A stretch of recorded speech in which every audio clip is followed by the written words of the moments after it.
everybody. So today I want to do a quick vlog. I say quick and then it winds up being like 20 some minutes, but I want to try to keep this as concise and to the point as possible. So over the next 2 weeks, maybe 3 weeks, it just depends on how long takes me to figure this stuff out, but I'm gonna probably have a video out, like live videos for right now, every 2 or 3 days, because I don't think I'll have enough content to be able to do it every single day. As you notice, as the channel has grown and changed to a degree, I've done a lot more videos with like the audio work and pictures. When I first decided to do that, I had a number of viewers and subscribers who had said, especially when I'm doing something on like historical figures, it'd be nice to be able to see a picture of those individuals. And I think the first one I did that on, I may be wrong about that, but I believe the first one that I did was on Fort Indian Town Gap Military Reservation. That was it was pictures of Edward G. Martin, who was the main proponent of putting in the Fort Indian Town Gap Military Reservation to replace the National Guard training centers in like Mount Gretna and Lawn area. So that was the first one I did it, and I did a bunch of research at the time. I talked to a few different people. I was like, what is the appropriate way to give the credit for pictures that you're using off the internet? For instance, if I get something off Wikipedia or whatever, and it was just, you put the website down and you said photo credit goes to blah blah blah, and really at the end of the day, that's probably not enough. I mean, it probably legally speaking is, but to give appropriate respect to the intellectual property, in essence, that you're using, you should try to get the actual web page. Also, as I've done like the music, that's all been off of the CapCut editing software, but I started putting that as well because I had a copyright claim on my one vlog, which is just my pictures and my ugly mug talking blah blah this blah blah that. And so the only thing it could have been is somebody made a copyright claim on the song or the music that I used in the intro outro video that I've been doing, the montage pictures before and after the videos. So my assumption is that is what it was. So that's why I started putting that up, because I felt just to cover myself. And it is, as I get closer and closer to being a monetized channel, which we're still a long ways away, I definitely need to watch myself in that regard, because you get copyright claims. It's not a huge deal because people can claim anything, but the copyright strikes, you get 3 of those. And I think even sometimes you don't even have to have 3. If your infringement is that like bad, your channel ends. And obviously none of us want that. So I want to be respectful, and I want to do as good of a job as I can to catalog these things a lot better. I had been talking to the president of Friends of Old Annville, Michael, and he had given me a bunch of advice in that regard, especially with using the book, which I'll have this up here. This is the Annville Township. If it's backwards, my apologies. This was put together as the Images of America that I always talk about. It was put together by Paul M. Fulmer and the Friends of Old Annville. Really, really awesome book. I love this series because you get to see everything over the periods of times of those buildings being there, with the architecture, the people, and all that kind of stuff. Those Annville videos don't happen without that, without the hard work of Friends of Old Annville and the hard work of Paul Fulmer to make that happen. So I want to give it its due regard and do what's right. So Michael gave me a bunch of good information because he's a professional historian, as is Paul Fulmer. And a big thing for him when he does any kind of historical research or work, whatever that might be, is to give the proper notations on that. Citations, I guess, would be the proper way to say it. So I want to put in, like, I can't change any of my videos I have posted already. I can't really do much. I have everything posted on the description of the video, which unfortunately is sort of hard to find. Like underneath the video itself, there's a little down arrow on the right side of the video, on the right side of the page, I guess you can say. And that goes into where you have the description of the video itself. And a lot of folks like myself will put like, you know, my Instagram, my Facebook, contact me here if you want to support the channel here. So some people have their Patreon, they'll have TikTok, whatever social media stuff they have, or other relevant information. Also, one of the things that I've seen it's done is giving the photo credit and research credit and things of that nature are put there as well. Michael had said a good idea would be to actually put it on the video itself. So that's one of the reasons over the next 2-3 weeks, I've been looking at it this weekend trying to figure out what's the best way to do it, because I think the best way is to put like a blank black page and then put the text on there, white text, so you can read it. But I got to make sure I have it at the appropriate size so you can actually read it, because it's sort of pointless to put it in like the legal speak where you can't read it. You're not giving it. You're not giving. I mean, legally, I guess you're covered, but you're still not giving the proper respect. I want people to actually be able to see this is where I got it from. And one of the things I need to be on top of as well, I did earlier in my channel before I started doing all this other stuff that was more time consuming. I would give, if I had research from a certain vlog or blog, I tried to give that oral acknowledgement on the video. This is where I got this. I need to be back on top of that and be a little bit more. It's just an oversight. I'm not in trouble or anything like that, but I don't want to get to the stage where I'm offending people, because at the end of the day, I want to have a good relationship with these type of people, because we all have the same goal in mind. So if you're not being respectful of their work, you know, I want to keep that in mind and respect their wishes in that regard for many different reasons I have laid out. And Friends of Old Annville and Michael were very generous in allowing me to have access to the database that they have.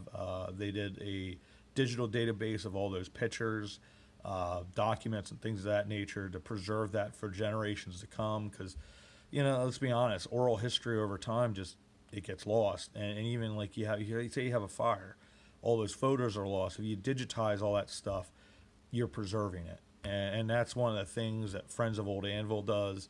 And that's one of the things I want to do with this channel is I've talked about a number of times, I want to do the, you know, modern hometown history heroes, which is the people in the current day and other individuals in the past that maybe are gone now, but talk about them and the work they did. Like I want to talk to Joanne Litz, who's the Lebanon County Commissioner.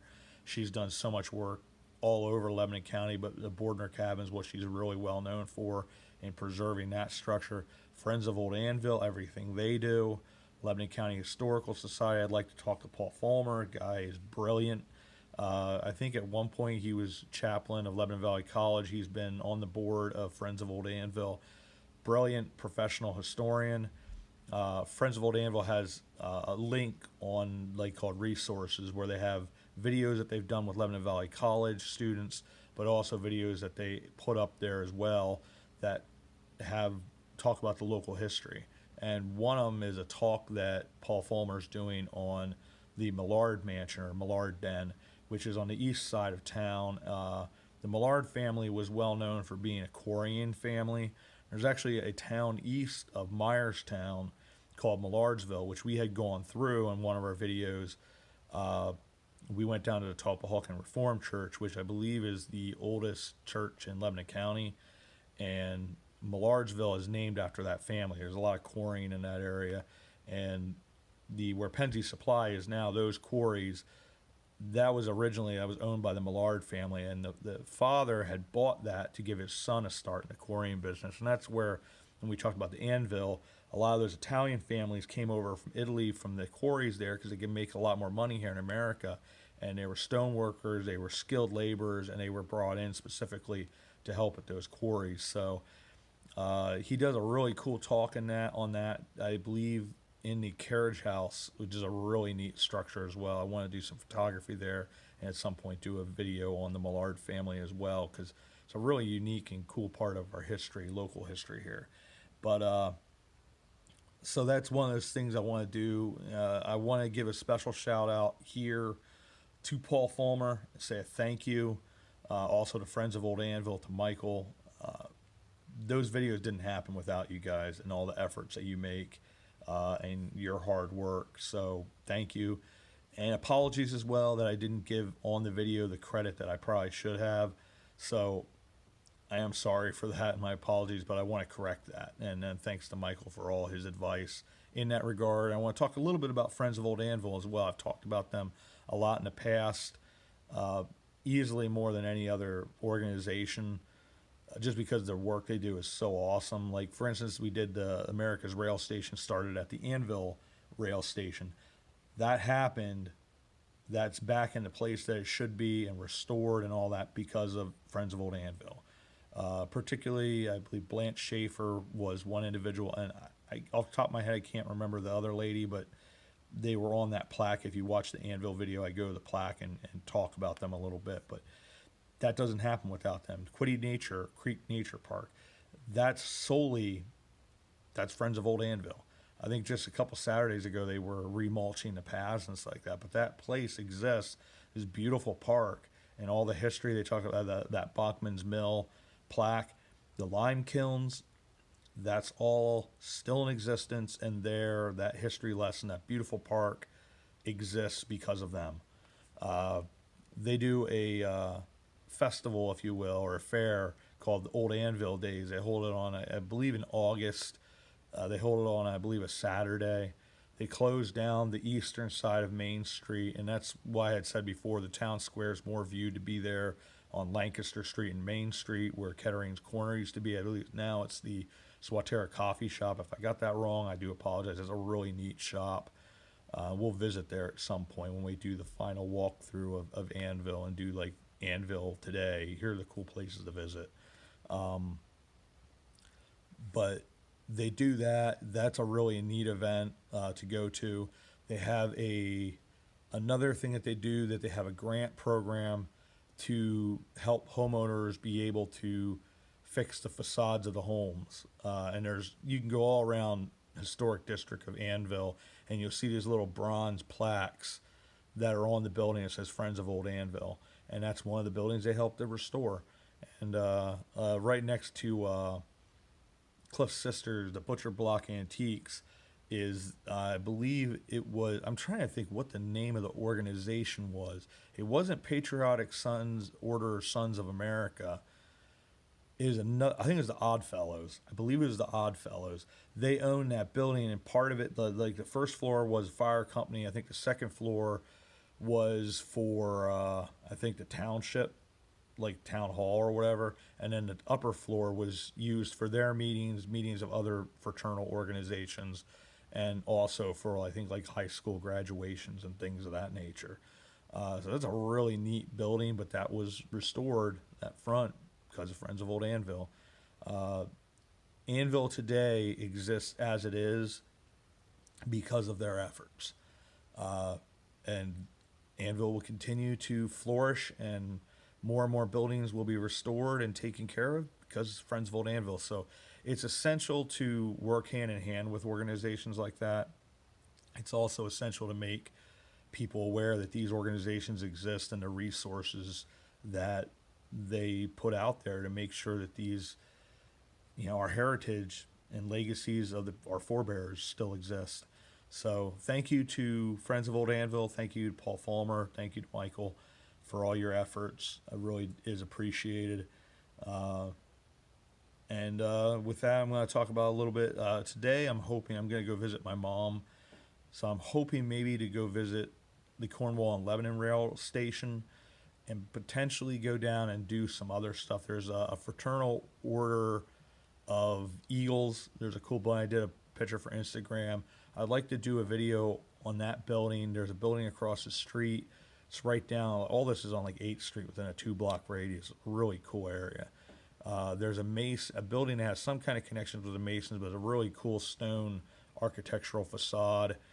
I also want to do the first of that series for the historic hometown churches, which thank you to Kate for that name. Because originally I was calling it City Churches, and I was telling Cliff about that, and I guess I was more stuffed up than I am, and it sounded like something. I was like, what's the name of the series? I was like, City Churches. He's like, oh, that's not what I thought you said. So she came up with the name, Historic Hometown Churches. So that's what that series is going to be called. There's so many cool, in like a 10-block radius there in Lebanon. Really, really neat, neat historic churches. I do have a video that'll be coming out on Pearl S. Buck, thanks to Colleen. She graciously was visiting Pearl S. Buck's home. I believe the historic markers there, so we're going to do a video that's sort of a combo of historic markers and heroines of hometown history. So that'll be a video hopefully in the next week or so will come out. She has three more actually. She has 3 more videos. All 3 of those I'm going to hold off on because those are ones I'm going to need pictures. There's ones on the Dorsey brothers who were born in Shenandoah. I need a bunch of pictures because I want to show you what they look like and some of their orchestras and that type of stuff. So I want to make sure I have all my citations, the way I post all that and get it on a video corrected and smooth to be able to start doing those videos again. Like I said, it might be within a week. I might be back to normal with the channel. It's just, I've always said I'm not technologically savvy. I'm not. I'm really bad with that stuff. And so that's one of those things. It might take me a little bit more time than a normal person, but it's one of my many faults. But anyways, so I want to do that. Talk a little bit about the Cornwall and Lebanon Railroad and the Cornwall Railroad. At some point, I want to also go down and film at the Donnemore, where the Donnemore station was. They have the Cornwall Railroad's office building still there, which is a really neat stone building that I believe right now a vending company uses. It's right there in front of Lebanon Catholic High School. There's also the Donnemore Mansion, which I'd like to talk about. I'd like to talk about a military family that was really important. I'd like to talk about them as well, because at some point they're the developer there now, because Lebanon Catholic High School is no more, was shut down. They're even talking about tearing down the Donnemore Mansion. So I'd like to get up close and personal and be able to film that to preserve that history, and then talk about the Patches family, talk about the Donnemores, the iron furnace history that was there on that property, and then talk about the Donnemore station. Pretty neat history, a lot of history right there, so that'll be fun. A lot of cool stuff. So and two, I want to make sure the Milton Hershey video, I'm going to hold off a little bit more on that until I get this down pat as well. I want to get more polished and professional, and that was one of the things Michael pointed out too. He said if you have these end credits, it even makes it look a little more polished and professional. So I want to do that. I want to get to the point where my editing and all that stuff's really on point. Also, though, I'm cognizant of the fact that part of the charm of the channel is my hideousness, but it's the warts and all type of thing where it's raw, it's real, and I like that. I want to be scripted to a certain degree, but I want to have a certain balance between that because it keeps the channel as it is, because I think that I enjoy that aspect of it. I don't ever want you to come on and be like, hello, this is Johnny Miller with BBC One. We're here to explore more history. Another blast from the past. Cheerio. If I ever get that way, you have permission to shoot me. And I appreciate that type of stuff in its place and stuff like that. You know, if you have something from BBC One, that's what you expect. That professionalism, and that's what you get. I don't want to quite get to that stage, but I do want to get to the point where I do have a little bit more of a polished feel. I'd like to, I look at JP videos that Jay runs and what Cliff does with Wandering Woodsman, and they each have their sort of own individual charm, the way they do things, and their own style, but there's also a very polished feel to it because they're both really good at what they do. So I aspire to be more and more like that. I'll get there at some point. I'm not as hard on myself because I was talking to my sister. I said I'm probably my harshest critic. I'm a little anal retentive with that type of stuff, and now I'm sort of backed off that a little more. Like, you want to do it, but I have to say I am pleased with where the channel's going. But I want to make sure I'm doing what's right by the people that I'm getting the research from and the pictures from. That's very, very important to me, because one of the major tenets of this channel is I want to have a good rapport with the local historical agencies, because this doesn't happen. It doesn't happen without them. And this channel, quite frankly, it doesn't happen without you guys either. So, as always, I want to say thank you.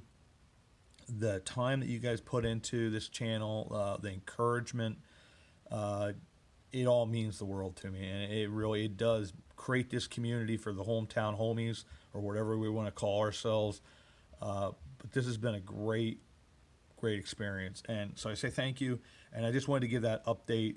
Once again, I hit 20 minutes because I can't shut up. It's blah, blah this, blah, blah that. But I wanted to give you guys a little bit of update to just acknowledge that thing. And also, I really wanted specifically to acknowledge Paul Fulmer and Friends of Old Annville, all the help that Michael has given me in that regard. To moving forward, and the channel continue to grow, a lot of great stuff coming up, but I want to do it right. And I do want to, as you get to that stage where you're monetized, when you're smaller like me, YouTube has a habit of like really stepping on your throat if you do something that isn't quite right or up to standards, whereas it seems like big channels can do what they want. It's how sort of how life works. It's reality. But that's the plan. I think I covered everything. So as always, I want to say thank you, and we will see you all about town. Thanks, everybody.